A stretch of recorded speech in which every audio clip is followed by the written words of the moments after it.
Hello and welcome to another one of these ADD videos. Today we're going to be looking at a couple more examples of long division. I went ahead and took your divisor of this problem and put it on the outside and took the dividend and put it on the inside. Okay, so when doing so, don't forget any powers that are missing in your dividend, represent them with zeros because you might be tempted to add two terms that aren't like terms if you don't do so. So go off to the side and do your little largest term in your dividend divided by the largest term in your divisor. In this case, will give you x squared, so that's what goes up here. You take this x squared times both of those, and I am going to get an x to the fifth here, and plus a 1x squared. Now notice it's way over here, so I'm going to put it way over here. Then the next step is for you to change the signs, and then when you change the signs, you're going to end up canceling those. I didn't mean for this problem to be as easy as it is, I apologize. Here we're going to get a negative 2x squared. Why is it easy? Because we're already hit the remainder.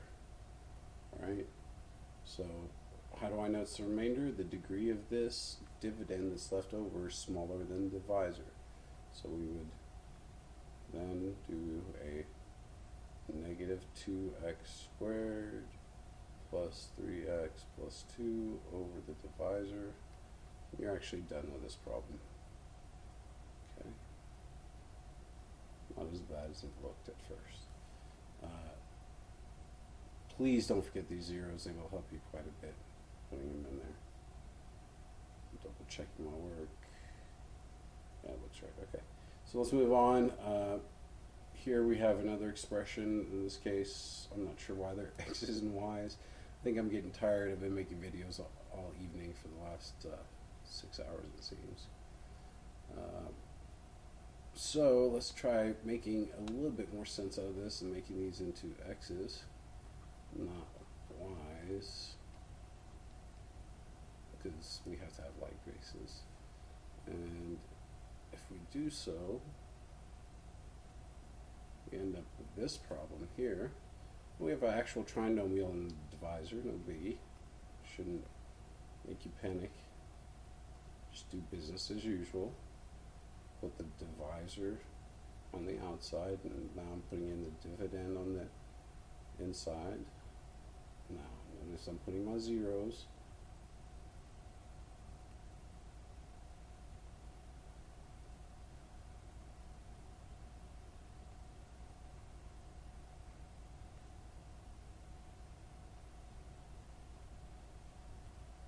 One more zero for the x.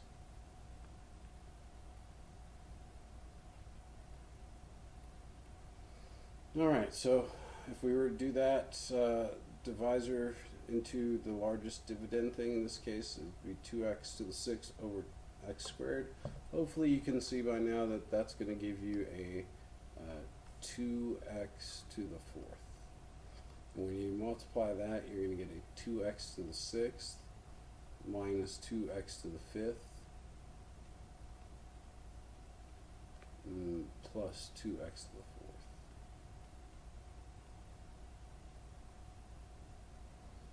Then change the sign.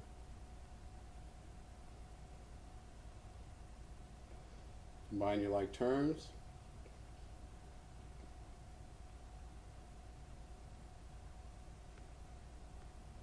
And then repeat the process. So then x squared goes in 2x to the 5th. How many times? Well, it goes in there a positive 2x cubed times. If you multiply that, you're going to get a 2x to the 5th minus 2x to the 4th. Oops. Sorry about that.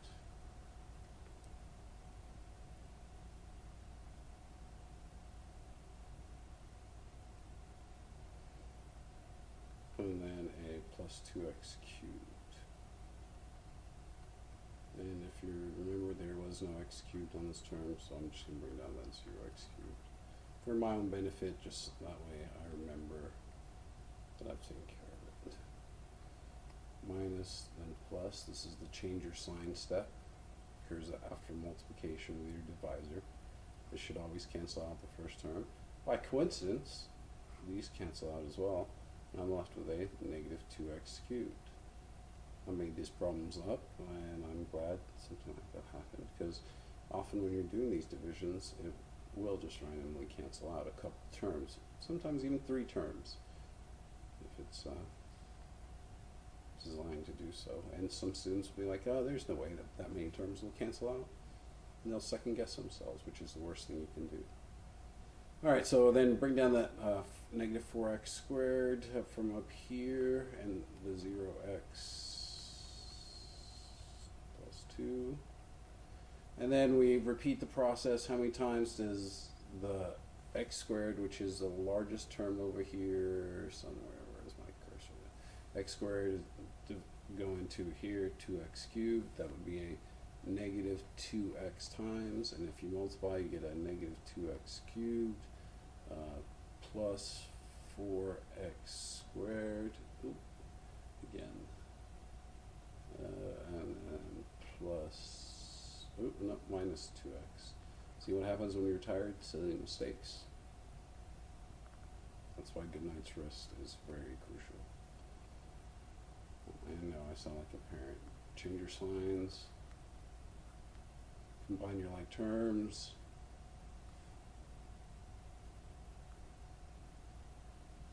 Is that right? Yes, it was a negative 2x. So it's going to be a negative 8x squared plus 2x plus 2. Can we keep going, or are we done? Oh, no, we can keep going. The power of x squared and x squared still goes in there, right? How many times does it go in there? Negative 8 times. So if you multiply by negative 8, you get a negative 8x squared, and then plus 16x, it looks like, and then I think minus 8, yeah, minus 8. Combine your, or no, change your signs. Combine your like terms. Now the power of x is 1 here and 2 up there, so we're done. Thank goodness. So it's a long problem, negative 14x. So we're going to do plus the remainder, was it minus 8, over the divisor. And you're done. Okay? So it's just repeating the same thing over and over. Try not to make any silly mistakes. Combine your like terms. These zeros help out a lot. Don't forget to change your signs after you multiply. But just practice a few of these, and you should be able to do them pretty much with ease after you do enough practice problems. Okay? So I hope this has cleared up any confusion. Thank you, and have a nice day.